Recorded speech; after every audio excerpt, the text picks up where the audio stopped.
Em nome do Pai, e do Filho, e do Espírito Santo. Amém. Evangelho de Jesus Cristo segundo São Mateus. Glória a vós, Senhor. Naquele tempo, os fariseus saíram e fizeram um plano para matar Jesus. Ao saber disso, Jesus retirou-se dali. Grandes multidões o seguiam e ele curou a todos, e ordenou-lhes que não dissessem quem ele era, para se cumprir o que foi dito pelo profeta Isaías: Eis o meu servo que escolhi, o meu amado, no qual ponho a minha afeição. Porei sobre ele o meu espírito, e ele anunciará às nações o direito. Ele não discutirá, nem gritará, e ninguém ouvirá a sua voz nas praças. Não quebrará o caniço rachado, nem apagará o pavio que ainda fumega, até que faça triunfar o direito. Em seu nome, as nações depositarão a sua esperança. Palavra da salvação. Glória a vós, Senhor. Meus irmãos, sábado, dia 19 de julho, Evangelho de São Mateus, capítulo 12, versículos de 14 a 21. O texto que nós acabamos de ler agora começa dizendo que os fariseus saíram e fizeram um plano para matar Jesus. Gostaria de meditar com você hoje e trazer aqui um sentido espiritual dessa palavra. Não aqui fazer uma exegese no sentido literal. Não, eu gostaria de trazer aqui um sentido espiritual. Os fariseus fizeram um plano para poder matar Jesus. Ora, existe um plano do mistério da iniquidade. O mistério da iniquidade que, como nos fala a carta aos Tessalonicenses, já está em ação, que é o mistério da impiedade, é aquele que não quer saber de Deus e que não aceita as coisas do Senhor. Então, o mistério da iniquidade, que já está em ação, ele tem um plano arquitetado para matar Jesus da nossa vida. E veja, esse plano do mistério da iniquidade, ele conta com muitos recursos. O mistério da iniquidade, que tem por objetivo só um: tirar Jesus da nossa vida, matar Jesus da nossa vida, ele tem muito poder, ele tem dinheiro, ele tem emissoras de televisão, ele tem políticos na sua mão, ele tem pessoas influenciadas, eles têm pessoas da própria igreja, de dentro da igreja, infiltradas na igreja, como Jesus disse no Evangelho, né? Eles estão no meio de nós, existe gente que está no meio de nós, mas não são dos nossos. Nós precisamos ficar atento a isso. Então, meus irmãos, o mistério da iniquidade, volto a dizer, que é poderoso e que tem muitos recursos e que é organizado. Isso que é importante dizer. Eu fico às vezes assim pasmo quando eu vejo os cristãos que estão por aí, né? E não são organizados nada. E não preparam, não querem estudar, não querem fazer nada. Alguns deles querem viver simplesmente uma espiritualidade rasa, enquanto o mal está todo organizado. Todo organizado mesmo. Para poder fazer o quê? Tirar Jesus da nossa vida. Tirar Jesus das repartições públicas, tirar Jesus das nossas escolas, tirar Jesus da nossa casa, tirar Jesus do nosso meio de trabalho, né? Há um plano. E veja, não pense isso que as coisas que vão acontecendo são por acaso. Não existe acaso.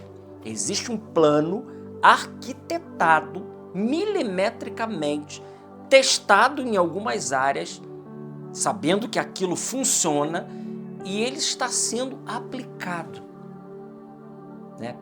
Com esse objetivo, tirar Jesus da nossa vida. Ora, se há um plano então arquitetado pelo mistério da iniquidade para tirar Jesus da nossa vida, a pergunta que nós devemos fazer agora diante desse evangelho é: o que nós precisamos fazer? O que nós devemos fazer para poder não deixar que a vida de Deus morra em nós. Ora, algumas coisas nós podemos elencar aqui, né? A primeira delas é uma vida sacramental. Se nós temos uma vida sacramental ativa, com certeza a vida de Deus ela estará viva em nós, ela irá fluir em nós.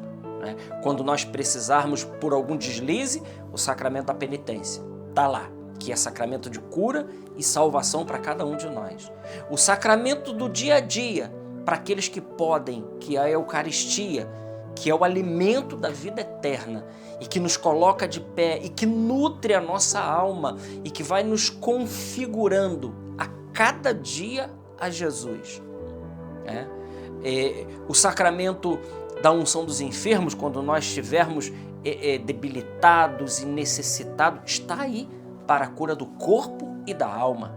Então, cada sacramento, o sacramento do crisma, que é o sacramento da maturidade cristã, que vai nos dar aquela coragem, o dom da fortaleza para poder ser um soldado de Cristo, para poder dar a vida por Cristo.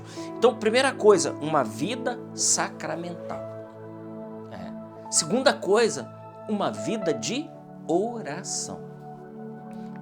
Santo Afonso de Ligório diz que nós não nos salvaremos se a gente não rezar, e se a gente não rezar, muito.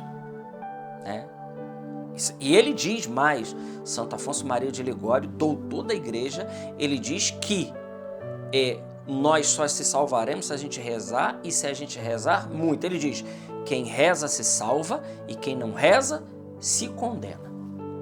É um doutor da igreja que está nos ensinando esse caminho. Então, primeira coisa, uma vida sacramental, depois uma vida de oração, terceiro e importantíssimo para cada um de nós, vida sacramental, vida de oração, palavra de Deus. O Salmo 118 diz, a tua palavra ela é uma lâmpada para os meus passos. Um meio seguro para a gente não errar o caminho é mergulhar, meditar, ruminar, fazer a lécio divina, meditar sobre a Sagrada Escritura todos os dias. Todos os dias. Meu irmão, minha irmã, aquele que medita a palavra de Deus todo dia, por isso esse esforço meu de estar aqui todos os dias, entrando com todo respeito dentro da sua casa, no seu trabalho, eu não sei aonde você me ouve, mas esse esforço para levar a minha palavra, não, para levar a palavra de Deus. Todos os dias essa meditação ela é preciosa para nós, porque não é a minha palavra, mas é a palavra de Deus. Então, vida sacramental, vida de oração, palavra de Deus. Palavra de Deus todos os dias. Faça um propósito, vou ler um capítulo da Bíblia por dia. É pouco, mas comece com aquilo que você pode dar. Quantas pessoas querem fazer propósitos grandes, né? Eu vou ler um livro da Bíblia todo dia. Não faça isso. Pode ser que você não consiga e vai ficar frustrado. Dê pouco, mas dê um pouco de qualidade. Deus não está preocupado com a quantidade. Santo Tomás de Aquino diz que a caridade, que é a rainha das virtudes, ela não cresce por adição. Eu rezei 200 terços. 200 terços sem atenção, é melhor rezar um terço com fervor e intensidade do que somar a quantidade. Então a caridade ela não cresce por adição, mas ela cresce por intensidade de amor. À medida que nós vamos fazendo a coisa com gosto, que nós vamos fazendo a coisa entregue, rezando com atenção, como nos ensina Santa Teresa d'Ávila. Então, vida de palavra de Deus, todos os dias. E quarto, não menos importante, uma vida de intimidade com a Virgem Maria, especialmente na récita do Santo Terço ou do Rosário, para aqueles que podem e querem ser mais generosos um pouco, mas pelo menos o terço, todos os dias. Meu irmão, minha irmã,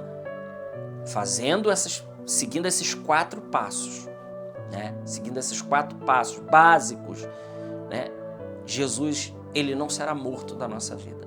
ele não será tirado da nossa vida. Aconteça o que acontecer, façam os planos que eles estiverem fazendo, Jesus continuará vivo na nossa vida se a gente seguir esses passos. Tem um plano para tirar Jesus, mas também tem um remédio, tem aquilo que a gente pode se calçar para viver a vida de Deus todos os dias na nossa vida. Que a gente então não desanime e que a gente siga, esses 4 passos para que Jesus continue reinando na nossa vida, no nosso coração. Glória ao Pai, ao Filho e ao Espírito Santo, como era no princípio, agora e sempre. Amém. Salve Maria Imaculada.